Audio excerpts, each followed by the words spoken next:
Tarbiyah Sunnah Channel. Lillah, nyunnah, merenah.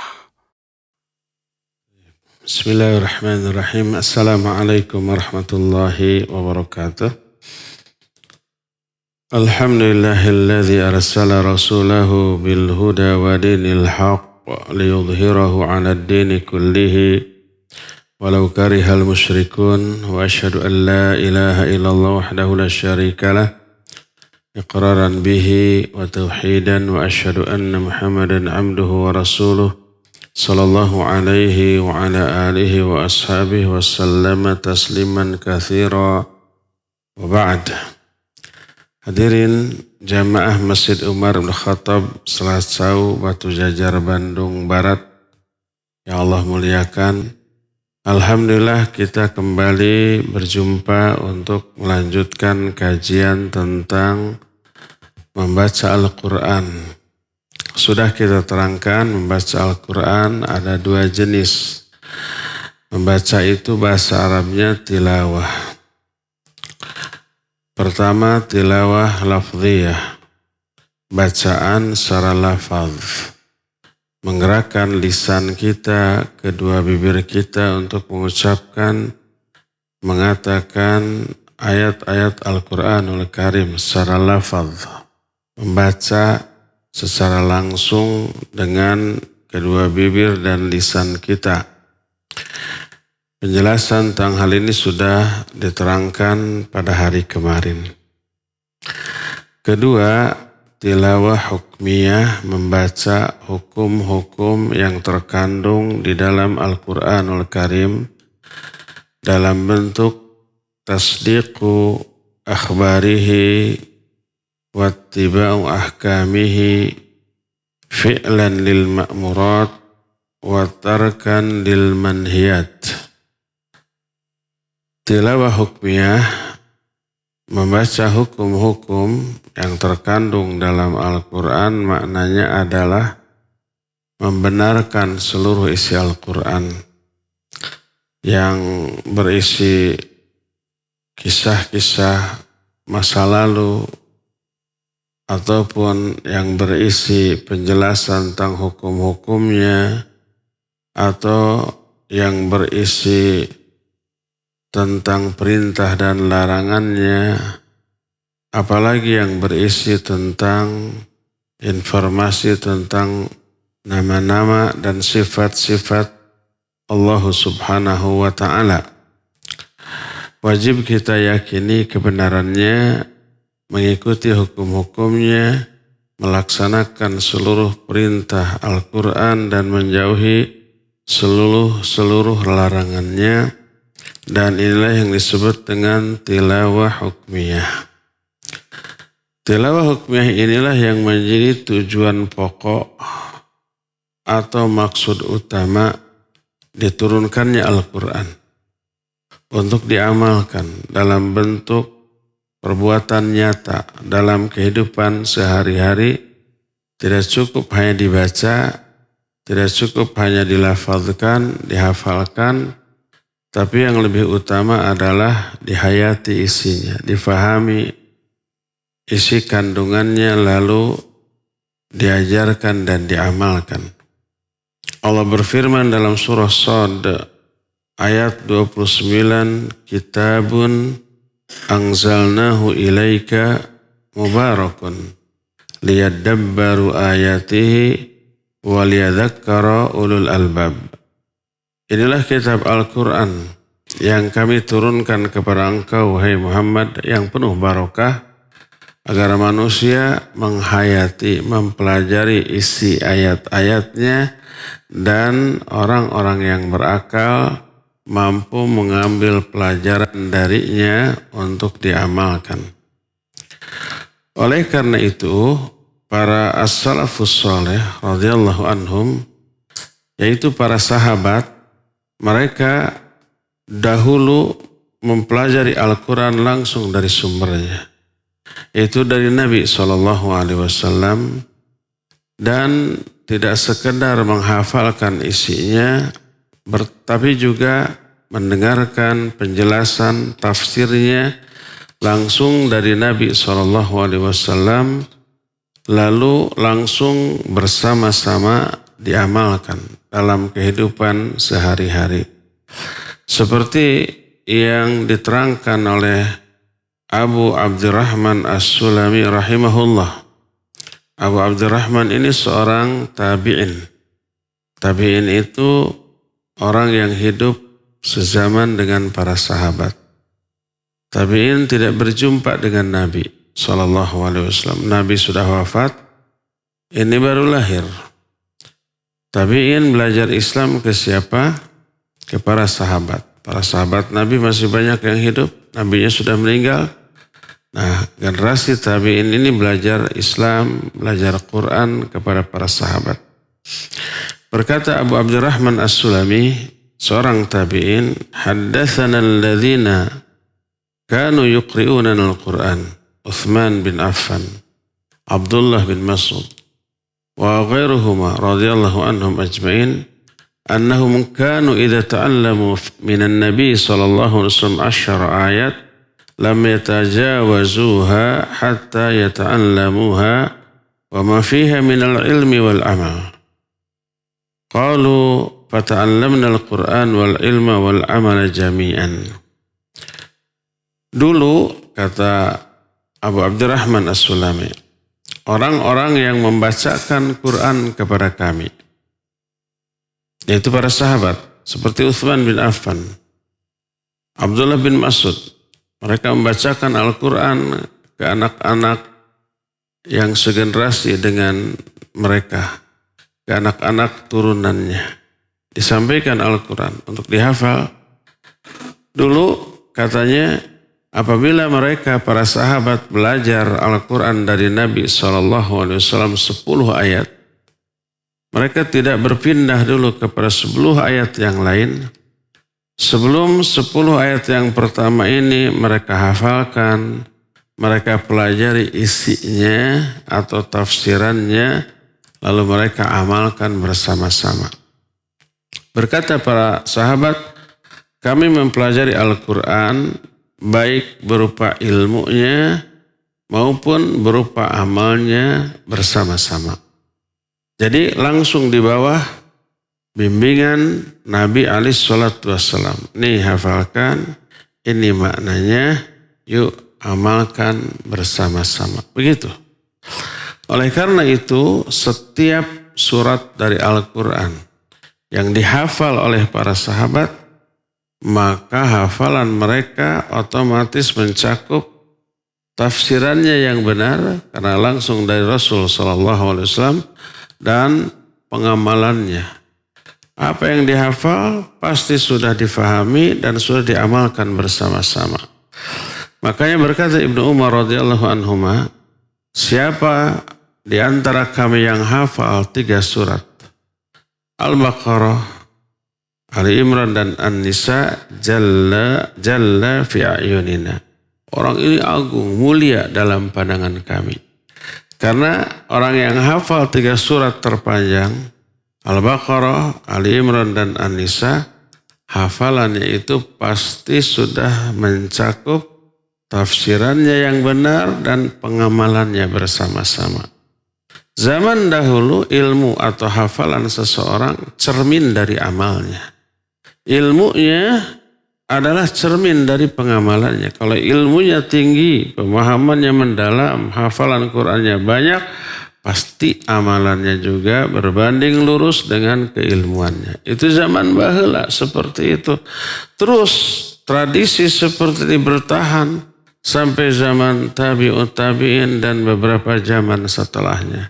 Kalau ada ulama yang faham ilmu agama secara mendalam, amalnya dijamin sebanding dengan ilmunya. Kalau zaman sekarang kan tidak ya. Zaman sekarang mungkin ada orang yang kurang berilmu tapi lebih getol ibadahnya daripada yang lebih berilmu. Ada orang yang umpah ustaz, dai atau mubalik ceramah ke sana kemari, pengamalannya ibadahnya kurang, akhlaknya nyebelin, matre dan seterusnya. Kalau zaman sekarang seperti itu. Tapi zaman baheula ilmu, hafalan cermin dari amalnya. Inilah bacaan yang disebut tilawah hukmiyah, dan ini menjadi sumber pertama di dunia, sumber dari kebenaran. Benar tidaknya seseorang sangat bergantung kepada keilmuan yang dimiliki, dan di akhirat itu sumber kebahagiaan. Di dunia bahagia enggak? Jiwanya bahagia, walaupun kadang-kadang fisiknya menderita. Karena apa?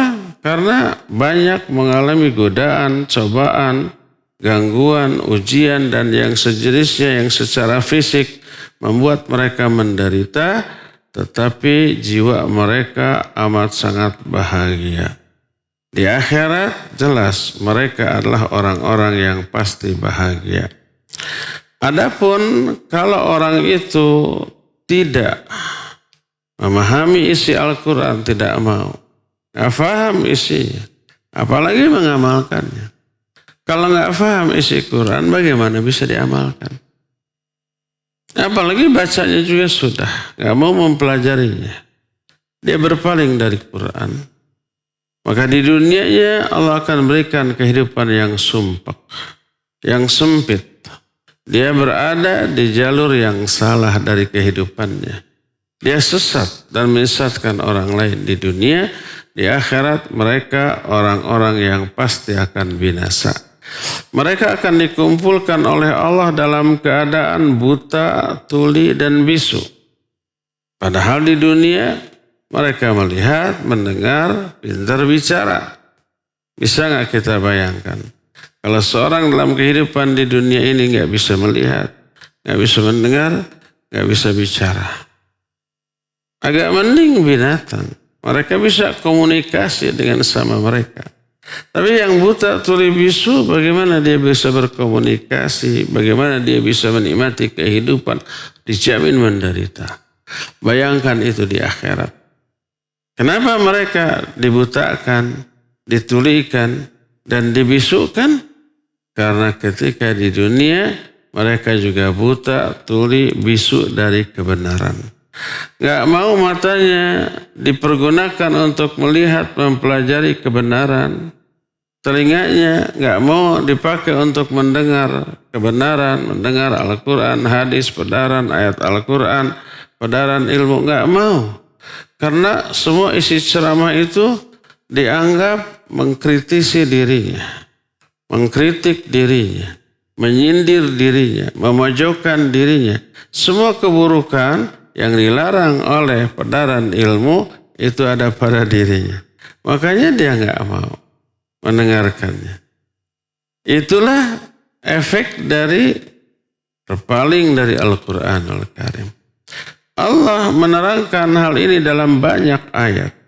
Di antara dalam surah Thaha ayat 123, Allah menyatakan fa imma ya'tiyannakum minni hudan famanittaba'a hudai fala yadhillu wa la yashqa wa man a'rada an dhikri fa inna lahu ma'isyatan dhanka wa yahsyuruhu yawmal qiyamati a'ma wa nahsyuruhu yawmal qiyamati a'ma qala rabbi lima hasyartani a'ma wa qad kuntu basira. Qala kadzalika atatka ayatuna fanasinaha wa kadzalika al-yawma tunsa.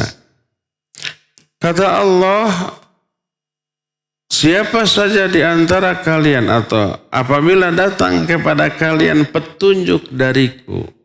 Petunjuk dari Allah itu seluruh kitab yang Allah turunkan di setiap generasi. Zaman dahulu ada Taurat, Zabur, Injil. Untuk kita ada Al-Quranul Karim. Ini petunjuk dari Allah. Karena Al-Quran kalamullah. Fa imma ya'tiyannakum minni hudan. Siapa? Apabila datang petunjuk dariku kepada kalian, maka siapa orang yang mengikuti petunjuk itu, fala yadhilla wa la yashqa, dia tidak akan sesat di dunia dan tidak akan binasa di akhirat. Di dunia dia berada di atas siratal mustaqim. Jalan kebenaran menuju ridha Allah Azza wa Jalla. Di akhirat tidak akan binasa, tidak akan terkena azab. Ini bagi orang yang melakukan tilawah hukmiyah kepada Al-Quran. Al-Quran tidak sekedar dibaca, dihafal, tapi lebih utama difahami dan diamalkan. Ini artinya orang itu mengikuti petunjuk Allah. Allah menyatakan, fala yadhil. Dia tidak akan bina, tidak akan sesat. Alias berada di atas siratal mustaqim dan wala yashqa. Di akhirat tidak akan terkena azab. Sebaliknya, wa man a'rada an dzikri. Siapa orang yang berpaling dari peringatanku, berpaling dari Quran tuh, nggak mau mempelajarinya, nggak mau membacanya, nggak mau mengkaji tafsirnya, apalagi mengamalkan isinya. Mengamalkan isi Al-Quran itu membelenggu kebebasannya. Nggak boleh mabuk, nggak boleh judi, nggak boleh nyanyi-nyanyi, jingkrak-jingkrak, juga joget gitu ya. Nggak boleh ngerokok, nggak boleh. Itu padahal semua itu menyenangkan. Jadi dianggap membelenggu kebebasannya. Maka dia berpaling. Nggak mau mengkaji isi Al-Quran. Karena mengkaji berarti membelenggu kebebasannya selama hidup di dunia. Maka siapa orang yang berpaling dari peringatanku, bagi dia akan diberikan kehidupan yang sumpek dan sempit. Di dunianya dia itu apa? Resah dan gelisah, risau dan galau. Sekalipun harta berlimpah, sekalipun kekuasaan di tangan, sekalipun pangkatnya tinggi, sekalipun dukungan dari manusia begitu banyak. Karena pendukung kesesatan jauh lebih banyak daripada pendukung kebenaran. Tapi kehidupannya sumpek, sempit, stres. Jangan dikira orang kaya tidak stres. Semakin kaya semakin banyak hutang itu. Orang kaya itu kalau belanja nggak pernah pakai duit, nggak pernah bayar cash. Ngutang pakai kartu, makanya disebut kartu ngutang. Kartu kredit itu kan ngutang. Belanja 2 troli, tuk, bayar, gaya, ngeluarin kartu, warna emas atau warna atau jenis platinum. Platinum itu jenis tertinggi yang limit belanjanya bisa ratusan juta. Beli mobil bisa hanya pakai kartu.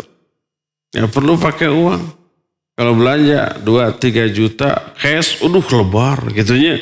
Tapi pakai kartu mah asa teu mayar atuh. Set gesek, set bari peureum nanda tangan, gaya. Ngutang, zalim. Kenapa zalim? Karena dia bisa bayar tapi tidak bayar, ditunda. Nabi SAW menyatakan mutilul ghina zulmun. Menunda pembayaran hutang. Padahal dia mampu membayarnya, itu sebuah kezaliman. Dan kartu kredit hanya dimiliki oleh orang kaya. Orang miskin dengan gaji yang minim, apalagi yang nggak punya gaji, nggak akan bisa mengajukan agar diberi kartu kredit. Dilihat kelayakannya. Gajinya berapa, tanggungannya berapa, dilihat rumahnya, bisa ngontrak gitu. Bisa ngekos gitu, Hana sudah belanja banyak, gak dibayar, dikejar, sudah gak ada, kabur. Ada yang begitu? Ada.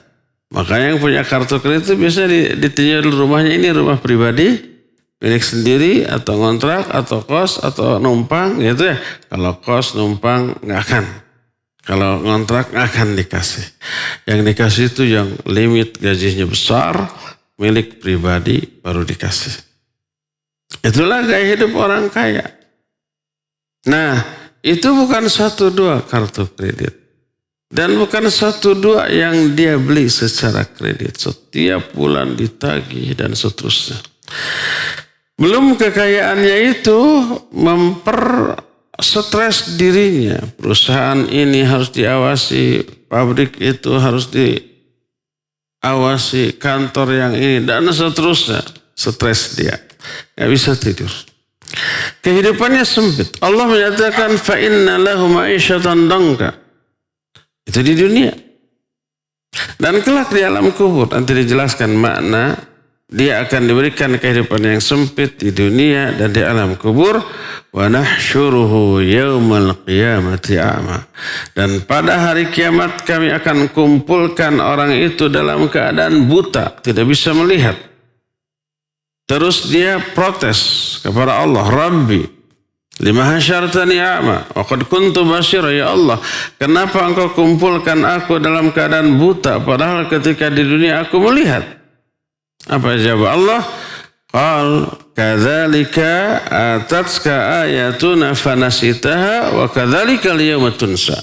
Demikianlah dulu waktu di dunia telah datang ayat-ayat kami kepadamu, tapi kamu mengabaikannya. Kamu melupakannya. Kamu tidak memperhatikannya. Maka demikian juga pada hari ini kamu itu diabaikan. Kamu dicuekkan, kamu dihinakan karena sikapmu dahulu kepada ayat-ayat kami. Dan Allah tidak zalim. Allah menyatakan kadzalika wa kadzalika najzi man asrafa wa lam yu'min bi ayati rabbih wal adzabul akhirah asyaddu abqa. Demikianlah kami membalas orang-orang yang berlebih-lebihan atau yang melanggar batas-batas syariat ketika di dunia, tidak beriman kepada ayat-ayat Allah, dan azab akhirat jauh lebih dahsyat dan lebih abadi. Ayat yang mulia ini, surah Thaha 123 ini menjelaskan bahwa orang-orang yang mengikuti petunjuk Allah akan diberikan dua jaminan dunia akhirat. Di dunia tidak sesat, di akhirat tidak akan binasa, dan petunjuk Allah yang paling agung yang diberikan kepada manusia adalah Al-Quranul Karim. Dalam ayat ini juga Allah menerangkan azab bagi orang-orang yang berpaling dari Al-Quranul Karim. Apa azabnya di dunia dan di akhirat? Adapun di dunia kehidupannya penuh dengan keresahan dan kegelisahan, penuh dengan kerisauan dan kegalauan, penuh dengan berbagai macam masalah dan problematika hidup yang tidak pernah lepas dari dirinya, sehingga selalu stres, selalu depresi. Dan yang seperti itu adalah orang-orang kaya, orang-orang berkuasa. Tahu nggak kenapa di kalangan para artis, coba lihat, mereka penghibur masyarakat. Uang berlimpah. Hitungannya bukan jutaan, tapi miliaran. Apalagi di zaman sekarang, zaman internet, orang yang terkenal seperti artis membuka media sosial, Instagram, Facebook, ataupun YouTube gitu ya. Itu subscribernya, pelanggannya bisa puluhan juta. Menguntungkan nggak? Ya, menguntungkan. Kalau pengikutnya puluhan juta, setiap saat Instagramnya dibuka orang dan seterusnya, banyak iklan yang ditawarkan. Iklan ini, iklan itu, seharinya bisa dibayar miliaran. Miliaran sehari loh. Bukan per bulan. Bayangkan per bulan, uang berlimpah. Kehidupannya glamor, kehidupannya hanya hiburan, senang-senang, dan seterusnya. Tapi mereka kenapa banyak yang terjerat kasus narkoba? Ada? Banyak. Ada yang ditangkap itu yang ketahuan. Yang tidak ketahuannya lebih banyak. Karena mereka stres. Karena mereka itu risau dan galau. Tidak menemukan kebahagiaan. Artis, suami istri cantik dan ganteng, uang melimpah, tapi cerai. Menunjukkan apa? Tidak bahagia. Tapi mereka terjerat narkoba. Ada yang ketangkap, ada yang tidak. Ada yang ketahuan, ada yang tidak. Yang ketahuan banyak, yang tidak ketahuan lebih banyak lagi. Kenapa mereka demikian? Padahal uang berlimpah, terkenal, Kasep dan Gelis, setiap hari diberitakan di TV, diidolakan oleh banyak orang. Kalau ketemu orang, foto dulu kan gitu ya. Dan menjadi kebanggaan fotonya bersanding dengan artis idolanya. Tapi mereka terjerumus ke dalam banyak keburukan. Karena apa? Karena stres, karena depresi, karena resah, gelisah, risau, galau, tidak menemukan kebahagiaan. Itu bukti dari firman Allah, fa inna lahu ma'isyatan dhanka. Kami akan berikan kehidupan yang sempit dan sumpah. Wa nahsyur, itu baru di dunia loh. Di akhirat kami akan kumpulkan mereka dalam keadaan buta. Bahkan di ayat yang lain disebutkan ulaika kal an'am balhum adall.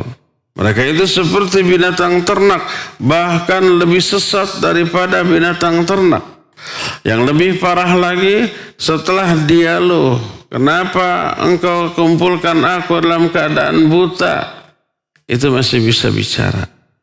Proses selanjutnya tidak hanya dibutakan, tapi juga dibisukan dan ditulikan.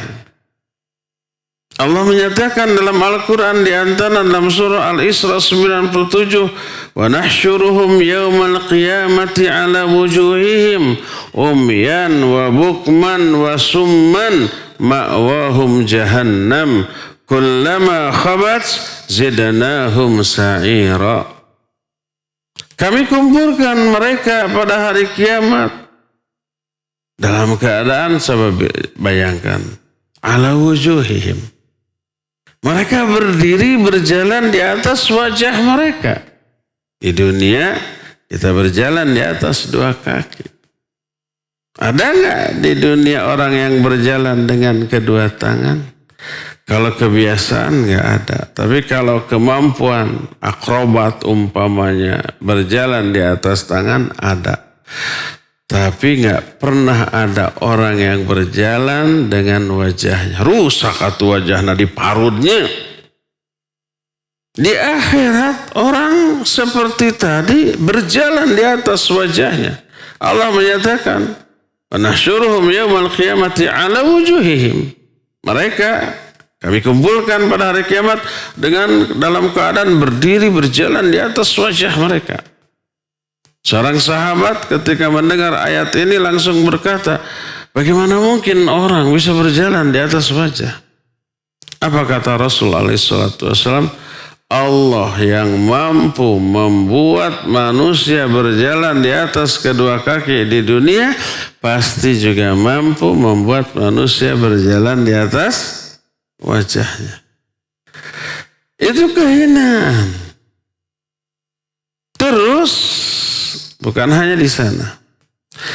Kata Allah, wa nahsyuruhum yaumal qiyamati ala wujuhihim umyan wa bukwan wa summan. Mereka dikumpulkan dalam keadaan berdiri berjalan di atas wajahnya dalam keadaan buta, tuli dan bisu. Tak bisa melihat, tak bisa mendengar, tak bisa bicara. Wa ma'wahum jahannam, tempat mereka jahannam. Kullama khabat zidnahum sa'ira, ketika api jahannam itu sudah mereda, sudah rada-rada dingin, kami tambah lagi nyalanya semakin besar daripada sebelumnya. Kenapa mereka dibangkitkan pada hari kiamat seperti itu? Karena ketika di dunia mereka buta, tuli dan bisu dari kebenaran. Summun, bukmun, umyun, fahum, la yarjun. Mereka buta, tuli dan bisu dan mereka tidak bisa kembali. Tidak bisa kembali ke jalan benar. Maksudnya bukan buta matanya, bukan tuli telinganya, bukan bisu lisannya. Mereka melihat secara awas, mendengar secara tajam, dan pintar bicara, tapi hanya dalam keburukan. Mereka buta, tuli, dan bisu dari kebenaran. Inilah nasib mereka di akhirat nanti. Karena ketika di dunianya Mereka buta, tuli dan bisu dari kebenaran. Sampai oleh Allah diterangkan dalam surah Fussilat ayat yang kelima. Ketika mereka didakwahi, sampaikan ayat, disampaikan hadis, disampaikan penjelasan dari wahyu. Apa kata Allah? Wa qalu qulubuna fi akinnatin mimma tad'una ilaih wa fi adhanina waqar wa min bainina wa bainika hijab. Kata mereka ketika didakwahi, qulubuna fi akinnatin mimma tad'una ilaih.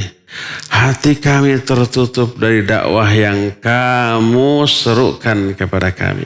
Dari ajakan kamu, hati kami tertutup.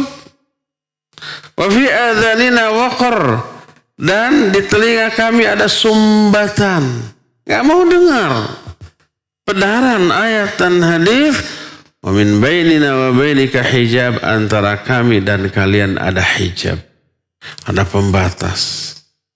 Kita tidak satu, kata orang Sunda, kata orang Selasau mah, henteu hijian. Maksud henteu hijian itu apa? Tidak menyatu, tidak berada dalam satu golongan. Ada pemisah tuh, nyabelah, kata orang Sunda mah. Nyabelah ka ditu, nyabelah ka dia. Henteu hijian, tidak bersatu, tidak berada dalam satu pihak. Karena kalian mengajak kepada Al-Quran dan As-Sunnah, mengajak kepada agama. Kepada agama hati kami tertutup, di dalam telinga kami ada sumbatan, dan antara kita dengan kalian itu ada penghalang. Sudah. Makanya tak heran kalau orang yang seperti itu tegugur teangin benci kepada orang-orang yang mendakwahkan Islam kepada mereka. Bukan secara pribadi. Pribadi nama ada baik, tidak mengganggu, tidak menyakiti, tidak menyebalkan. Cuma omongan ketika menyampaikan ayat Quran itu yang menohok tuh. Pada hakikatnya mereka bukan menolak orangnya, tapi menolak wahyu Allah yang Allah sampaikan kepada mereka. Nah, itu sikap mereka di dunia.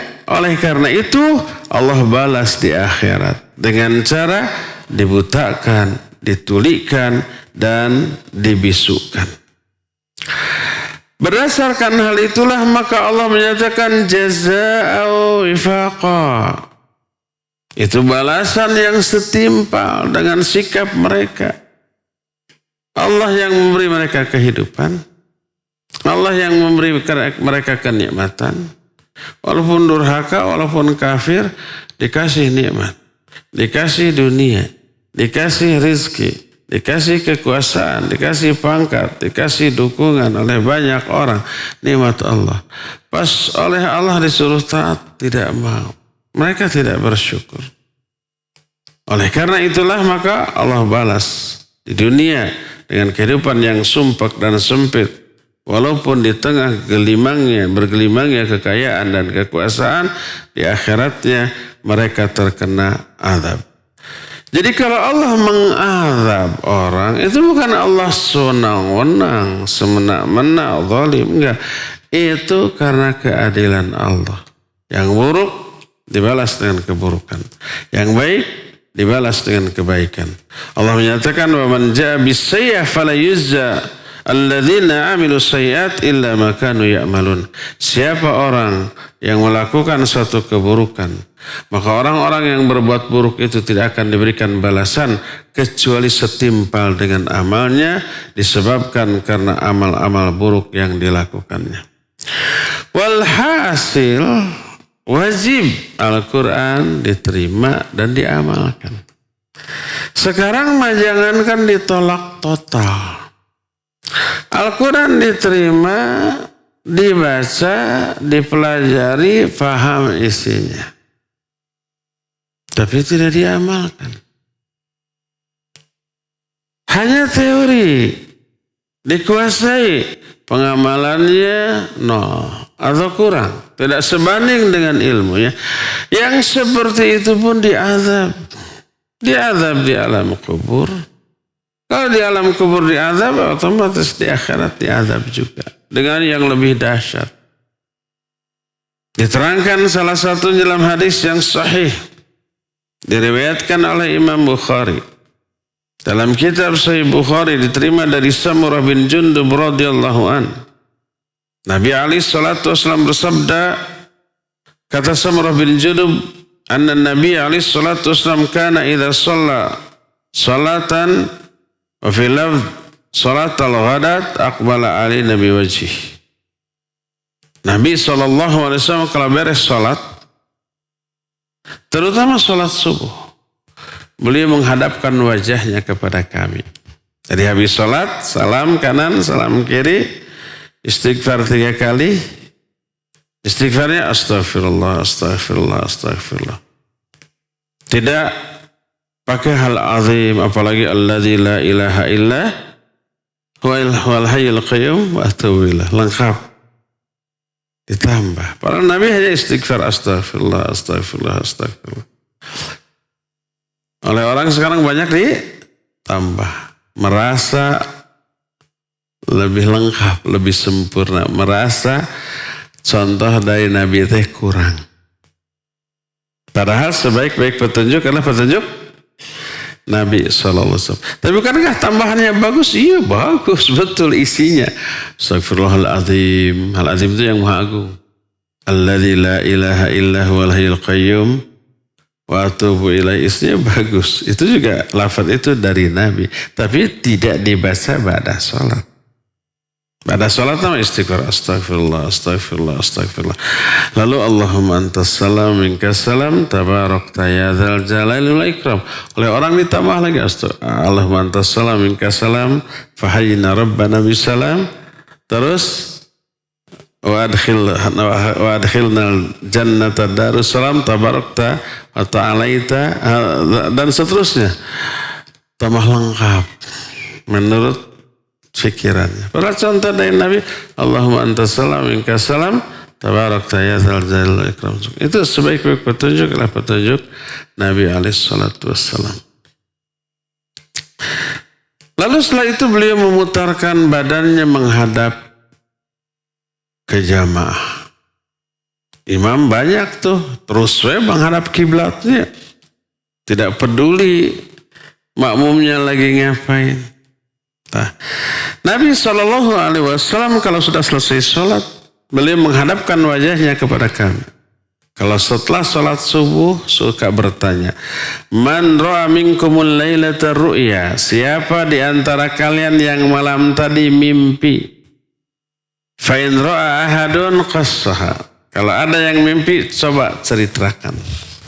Itu selalu begitu. Suatu subuh, setelah selesai sholat, beliau bertanya lagi. Para sahabat menyatakan, lah, di antara kami tidak ada yang mimpi. Kata Nabi alaihi salatu wasallam, lakinni ra'aitul lailata rajulain atayan. Tapi tadi malam aku bermimpi. Didatangi oleh 2 orang. Dan mimpi Nabi itu wahyu. Sering para Nabi menerima wahyu melalui mimpi. Termasuk Nabi Ibrahim ketika mimpi apa coba? Menyembelih anaknya Ismail. Wahyu, laksanakan. Dilaksanakan tidak? Dilaksanakan. Beratnya. Siapa yang teganya melihat anaknya ya? Sudah puluhan tahun, mungkin ratusan tahun, dah zaman baheula mah panjang-panjang ya. Udah tua, istrinya juga mandul, gak punya anak.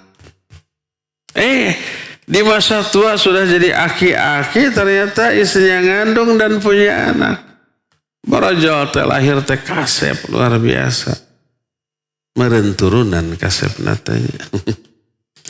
Atau dinangna neng disayang, dicintai sepenuhnya.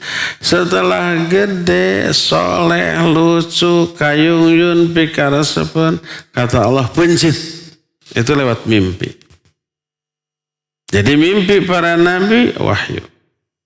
Nabi SAW pun demikian. Tadi malam mimpi. Mimpinya panjang, banyak. Ada 2 orang datang. 2 orang ini nanti diketahui Jibril dan Mikail. Ada banyak peristiwa. Salah satunya adalah aku dibawa ke suatu tempat. Di tempat itu ada orang yang berdiri membawa batu besar. Dan di bawahnya ada orang yang berbaring. Kemudian batu besar itu ditimpakan kepada kepala orang yang berbaring tadi. Kejret, hancur. Bajret polona. Gerutuk, si batu menggelinding. Diambil kembali ke tempat tadi. Kepala yang sudah hancur tadi utuh lagi. Timpakan lagi, gejret. Menjerit itu orang, sakit. Tambora dikit diteke oke nggak sampai ngajandel atau nyeri nantinya atau tidak gor karena jandela gitu. Ini gejret, menggelinding, diambil kembali utuh lagi begitu terus. Ngeri Nabi SAW melihatnya sampai ditanyakan apakah ini. Maka dijawab oleh malaikat Jibril dan Mikail yang saat itu mendampingi dirinya. Dia menyatakan fa'ammal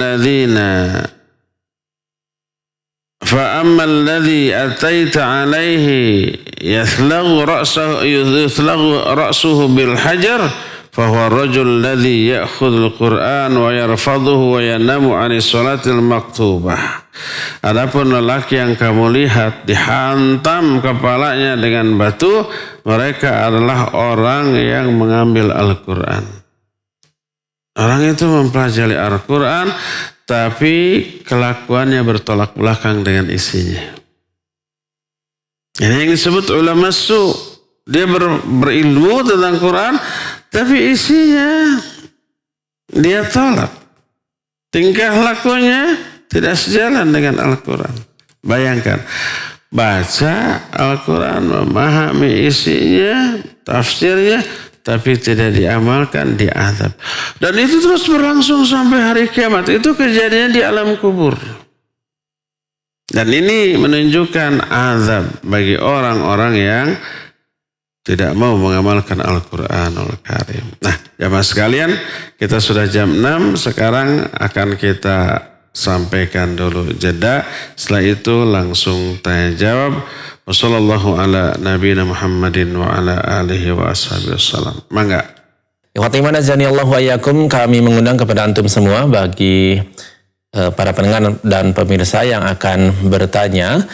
InsyaAllah nanti diberikan kesempatan untuk bertanya melalui line telepon di nomor 02286862637 ataupun bisa mengirimkan pertanyaannya ke nomor 0811-227-1476 berupa SMS atau WhatsApp. Silakan kirimkan pertanyaannya ke nomor tersebut. Untuk kesempatan pertama kami persilakan, barangkali ada jamaah yang akan bertanya langsung kepada Ustadz di Masjid Umar bin Khattab. Kami persilakan. Mangga yang bertanya.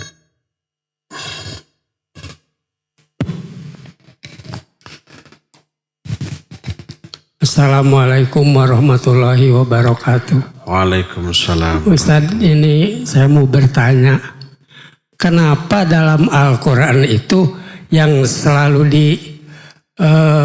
diperingatkan itu selalu orang-orang yang beriman, tidak ya ayyuhalladzina amanu musyrikun gitu atau kafirun atau dolimun. Kebanyakan kepada orang yang beriman. Padahal kalau orang yang beriman kan ya sejatinya akan taat kepada Nabi sama Tuhannya. Cukup sekian. Wassalamualaikum warahmatullahi wabarakatuh. Waalaikumsalam warahmatullahi wabarakatuh. Ya, barakallahu fiik Pak Husain. Kenapa Al-Quran hanya mengajak kepada orang-orang yang beriman? Orang kafir mah tidak diajak, tidak diperintah gitu ya. Pertama, orang kafir juga diseru untuk beribadah kepada Allah secara umum. Seruan Allah, ya ayyuhan nasu ubudu rabbakumul ladzi khalaqakum walladzina min qablikum la'allakum tattaqun. Hai manusia, manusia itu mencakup orang-orang musyrik. Beribadahlah kalian kepada Allah. Orang kafir, orang musyrik, penyembah berhala, ateis diseru, beribadahlah kamu kepada Allah. Jadi ada seruan untuk ibadah kepada semua manusia termasuk orang kafir dan orang musyrik. Hasil seruan ini ada yang nurut. Kalau yang nurut menjadi orang beriman, ya enggak? Ada yang tidak. Nah, yang tidak ini yang kafir. Baik itu musyrik, ateis ataupun yang lainnya. Jadi disuruh dulu untuk ibadah. Setelah ada seruan ini terseleksi. Yang ibadah mukmin. Yang mukmin disuruh dengan seruan perintah-perintah lain, salat, saum, zakat, berbuat baik dan seterusnya. Yang kafir, yang musyrik disuruh juga, tapi bukan perintah. Orang musyrik mah diperintah nggak mungkin nurut.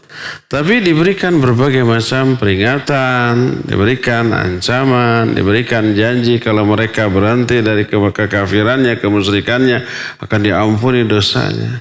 Dan disuruhkan sikap.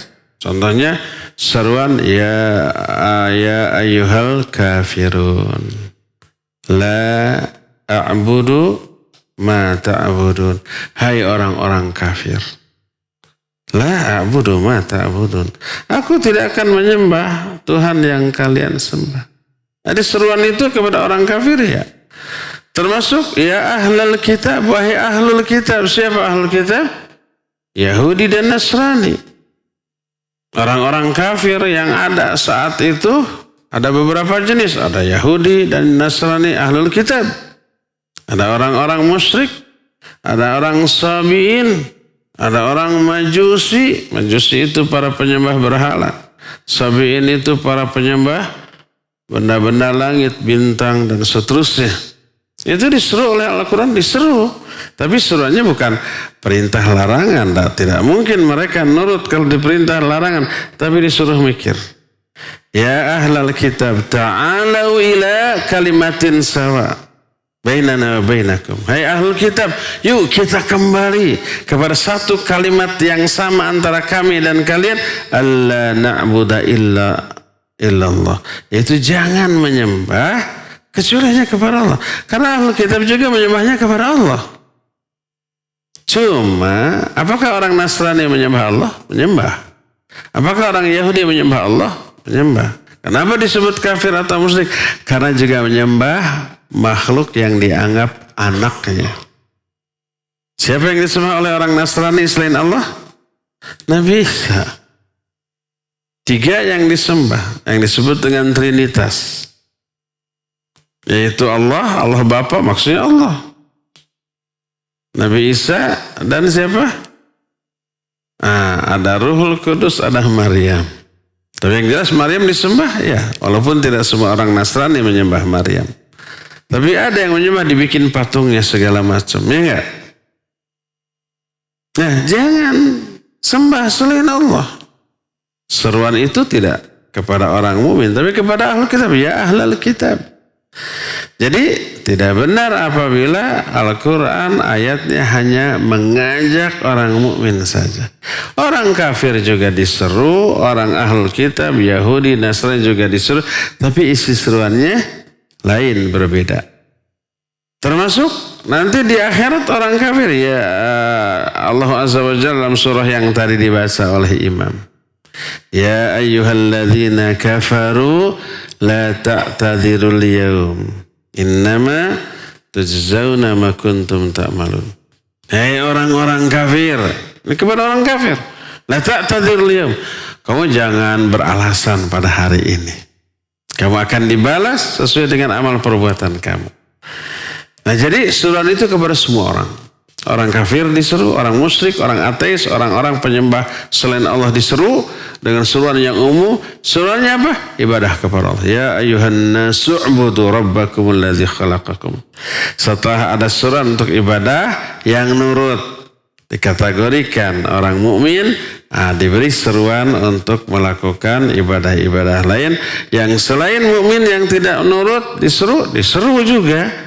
Diajak, disentil pikirannya, hatinya. Jangan menyembah Allah. Tapi jangan menyembah Allah. Jangan menyembah selain Allah. Jangan menyembah berhala. Jangan menyembah sesama makhluk. Tapi sembahlah hanya Allah Azza wa Jalla. Wallahu a'lam. Mangga capi ka studio. Baik, syukran Ustadz atas jawabannya. Pertanyaan selanjutnya Ustadz dari hamba Allah di Batu Jajar. Bismillah, Assalamualaikum Pak Ustadz, izin bertanya. Dahulu waktu muda belum mengenal sunnah, telah mengambil uang orang tua, uang ibu saya, 200.000 tanpa sepengetahuan dia. Ketika itu harga emas 25.000 per gramnya. Kini di usia senja selalu ingat akan hal itu. Bagaimana Pak Ustadz cara tobatnya? Ibu sudah lama meninggal. Kalau dikonfirmasikan ke harga emas sekarang, tidak mampu untuk membayarnya. Mohon nasihatnya Ustadz untuk mentobatinya. Jazakallah khairan. Silahkan Ustadz. Ya, wa jazakallahu khairan. Penanya ini pasti sudah tua. Karena pertanyaan ketika masih muda, kan gitunya. Berarti sekarang sudah tidak muda lagi. Mungkin sudah aki-aki atau nini-nini. Waktu masih muda, pernah mengambil uang ibunya 200.000 ketika harga emas 25.000. Itu sekitar tahun 80-an itu.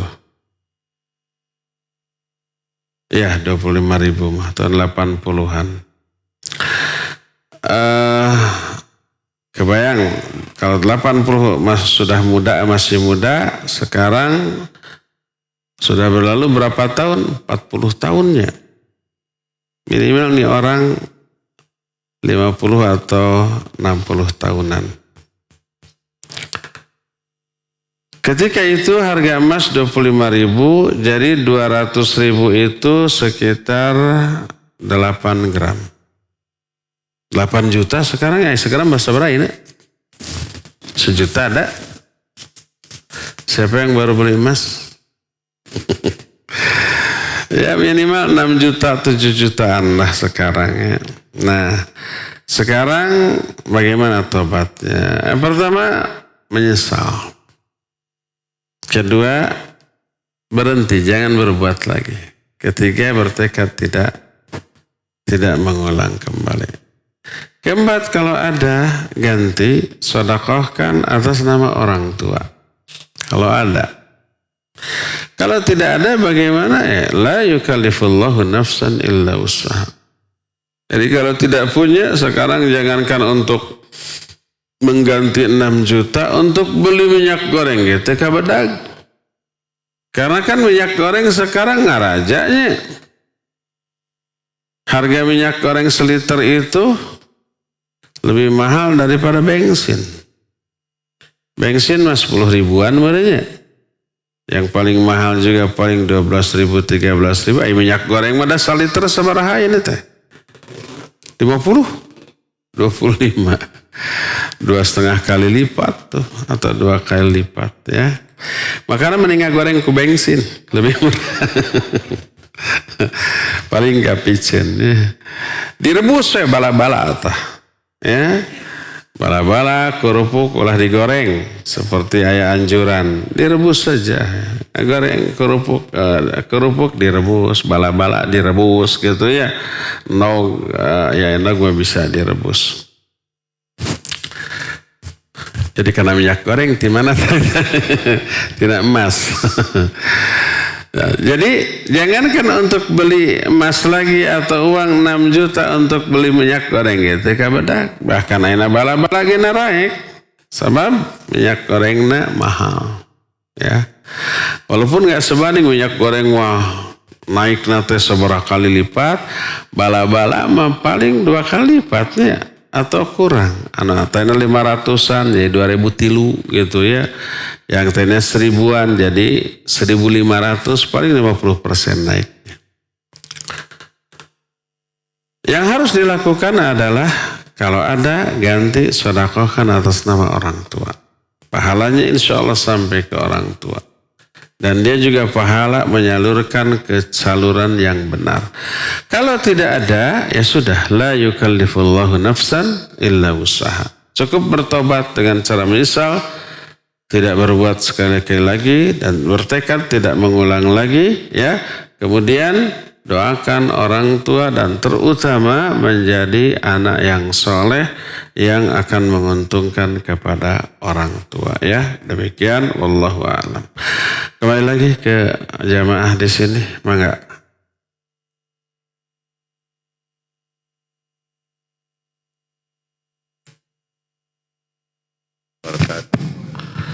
Assalamualaikum. Saya mau bertanya, kan disunahkan sudah sholat witir itu membaca Subhana Malikul Kudus 3 kali. Apa artinya itu, Ustaz? Sekian.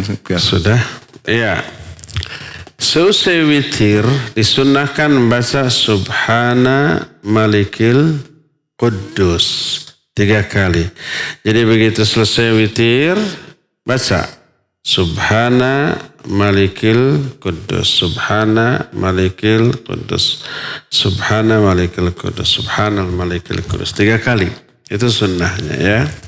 Apa artinya? Kita bahas kata demi kata. 3 kata. Subhana Al-Malik Al-Qudus. Subhana Maha Suci. Al-Malik Allah. Al-Qudus juga Allah. Nama Allah. Al-Malik itu Raja. Qul a'udzu birabbin nas malikin nas. Maknanya pendek. Malikin nas. Kalau dalam surah Al-Fatihah panjang. Maliki yaumiddin. Beda artinya. Malik itu yang menguasai, yang memiliki. Kalau maknya pendek, Malikin nas raja. Al-Malik raja. Al-Quddus yang maha suci. Itu juga nama Allah. Al-Malikul Quddusus Salamul Mu'minul Muhaiminul Azizul Jabbarul Mutakabbir. Ya. Nah jadi Subhanal Malikil Qudus artinya maha suci Allah, sang raja yang maha suci. Apa arti maha suci? Maksud maha suci itu yang tidak memiliki aib, kekurangan, kesalahan atau hal-hal yang tidak layak dimiliki. Allah suci dari hal itu. Kalau pemahaman kita suci itu kan bersih tidak kotor. Kadang-kadang bersih tapi tidak suci. Seperti keompolan kubudak kelihatan kotor? Tidak. Seperti bersih tapi tidak suci. Ada najisnya. Nah, jadi suci itu bersih dalam arti tidak ada kotoran, tidak ada najis, tidak ada hadas. Hadas itu tidak kelihatan. Kita habis mandi gitu ya, terus keluar angin. Berhadas, tidak suci. Bersih tidak? Bersih. Fisik nama. Tapi tidak suci. Tidak boleh sholat. Kalau mau sholat harus wudu lagi. Jadi suci itu bersih lahir batin dalam arti bebas dari semua yang tidak layak. Tidak ada kesalahan, tidak ada kekurangan, tidak ada aib, tidak ada hal-hal yang tidak layak. Allah suci dari hal itu. Maka dibaca Subhana, Maha Suci. Sekali lagi makna Maha Suci adalah bersih dari atau bebas dari segala macam kekurangan. Makanya di dalam tasbih itu Subhana, terkandung makna nafi. Nafi itu menolak, meniadakan, mengingkari. Apa yang ditolak, ditidakkan, diingkari? Kekurangan dan aib. Ditolak. Allah tidak ada aib, Allah tidak ada kekurangan, Allah tidak ada kesalahan, Allah tidak ada kekeliruan, Allah tidak ada hal-hal yang tidak layak. Nafi. Lalu biasa tasbih dipasangkan dengan tahmid.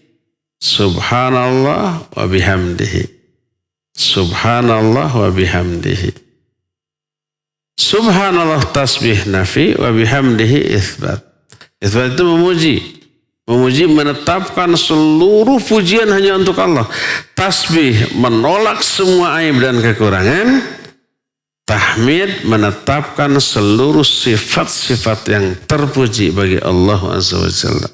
Itulah makna tasbih yang sering bergandeng dengan tahmid tadi. Jadi Subhanal Malikil Kudus, artinya Maha Suci, Allah Sang Raja yang Maha Suci. Itu maknanya, dan itu sunnah dibaca 3 kali setelah selesai witir. Wallahu a'lam. Kembali ke studio. Baik, syukran Ustadz atas jawabannya. Sudah ada penelpon yang masuk yang akan bertanya? Ya, silakan. Tampaknya terputus.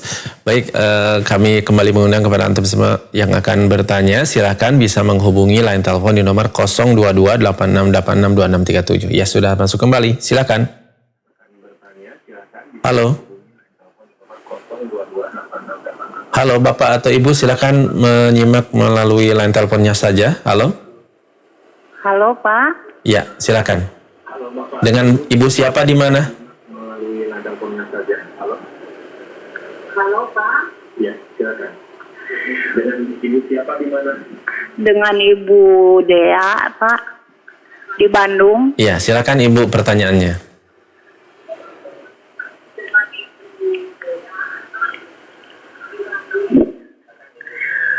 Pak, saya mau bertanya Pak Ustadz mengenai, bukan bahasan sekarang tetapi mengenai zakat.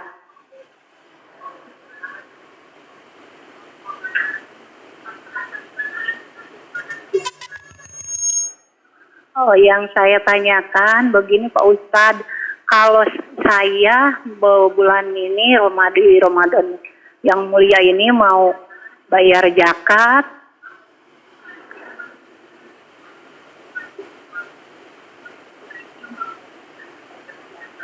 ya, tetapi Pak Ustadz boleh dibayarkan kepada saudara-saudara saya atau adik saya yang tidak mampu Pak Ustadz.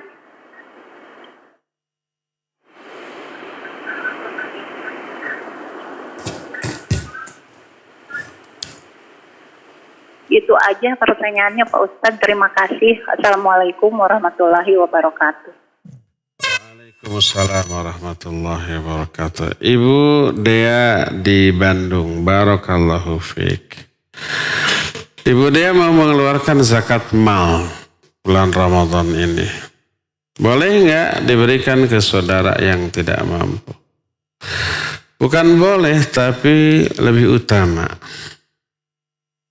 Kalau asal-asalnya saudara itu betul-betul termasuk mustahik. Mustahik zakat. Dia fakir, dia miskin. Atau gharim. Gharim itu punya banyak hutang dan tidak terbayar. Atau dia itu umpamanya salah satu di antara 8 asnaf lah. Dia mungkin talibul ilm. Dia penuntut ilmu. Ya, pesantren, keluar kota, keluar pulau. Bahkan mungkin keluar negeri. Boleh menerima zakat? Boleh. Tapi dia saudara, baik adik, kakak, keponakan, atau ada kerabat dekat, sepupu, boleh? Bukan boleh, tapi lebih utama. Karena di dalamnya terkandung 2 nilai. Nilai pertama adalah zakatnya itu sendiri. Termasuk umpama kita punya uang, kalau zakat belum wajib tapi mau sedekah umpamanya, boleh ke saudara? Bukan boleh, lebih utama ke saudara. Pertama ada nilai zakatnya atau infak dan sedekahnya, yang kedua ada nilai silaturahminya. hubungan kita dengan saudara yang kita kasih zakat, itu akan semakin apa? Akrab, semakin dekat. Saudara kita akan merasa kita ini memperhatikannya, menyayanginya, peduli. Akhirnya ada feedback. Dia semakin mendekat, semakin akrab, semakin menganggap saudara kepada kita. Itu yang disebut dengan silaturahmi. Dengan catatan, saudara itu mustahik zakat. Saudara itu orang yang nggak mampu. Iya, lebih utama diberikan zakat kepada kerabat terdekat sebelum kepada orang jauh, sebelum ke tetangga, sebelum ke kawan, sebelum ke orang yang tak dikenal. Maka coba perhatikan di lingkungan keluarga sendiri, ada nggak orang yang fakir, yang miskin, yang perlu untuk dibantu, salurkan dulu ke sana. Dan itu lebih utama, ya. Bukankah saudara itu tanggung jawab kita? Bukan. Kalau mereka sudah dewasa bukan tanggung jawab kita. Cuma kalau mereka fakir miskin ya harus kita bantu. Bantuan rutin yang kita berikan kepada mereka tidak menghapus status mereka sebagai fakir dan miskin. Apakah begitu dibantu mereka jadi kaya? Tergantung bantuannya. Kalau bantuannya di modalan, miliaran, iya betul jadi kaya. Tapi kalau bantuannya hanya untuk sehari-hari makan, 20.000, 50.000, 100.000, jadi kaya tidak? Tidak. Sehari juga habis. Oleh karena itu tidak menjadi kaya, tetap mereka fakir atau miskin. Karena itu mereka tetap berhak memperoleh zakat. Pas setahun berlalu kita mau mengeluarkan zakat, mereka prioritaskan. Baik umpamanya di data saudara yang mustahik itu berapa, uang zakat berapa, oh ternyata cukup dibagi kepada mereka.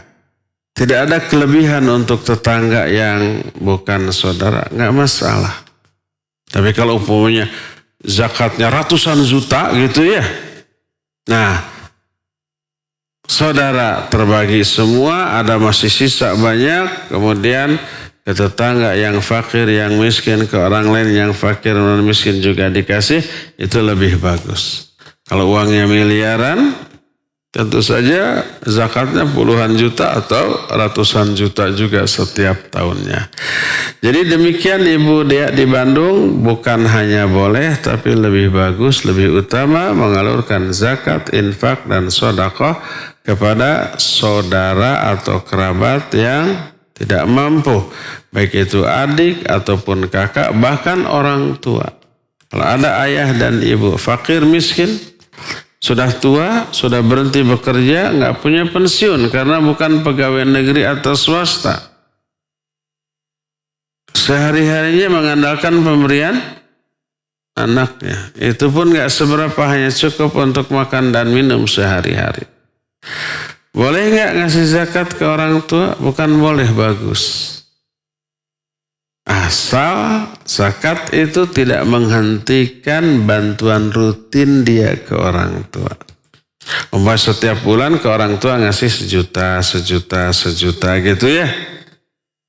Cukup nggak sejuta berdua? Mungkin cukup untuk makan saja. Apakah dengan sejuta sebulan orang tua jadi kaya? Tidak.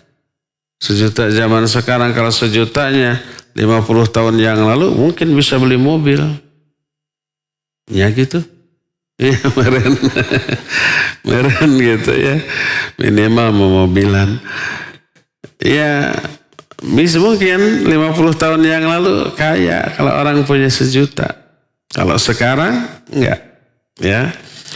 Nah, tiba-tiba kita mengeluarkan zakat, disalurkan ke orang tua, umpamanya 5 juta.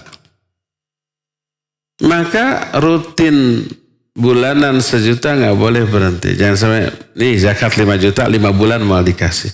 Atau anger, gitu mah ya. Pemberian rutinnya tetap berlangsung dan zakat itu boleh diberikan ya. Demikian wallahu alam. Cukup ya sampai di sini, waktunya sudah habis. Insyaallah besok kita berjumpa kembali membahas masalah lain. Subhanakallahumma bihamdik asyhadu an la ilaha illa anta astaghfiruka wa atubu ilaik. Walhamdulillah rabbil alamin. Wassalamualaikum warahmatullahi wabarakatuh.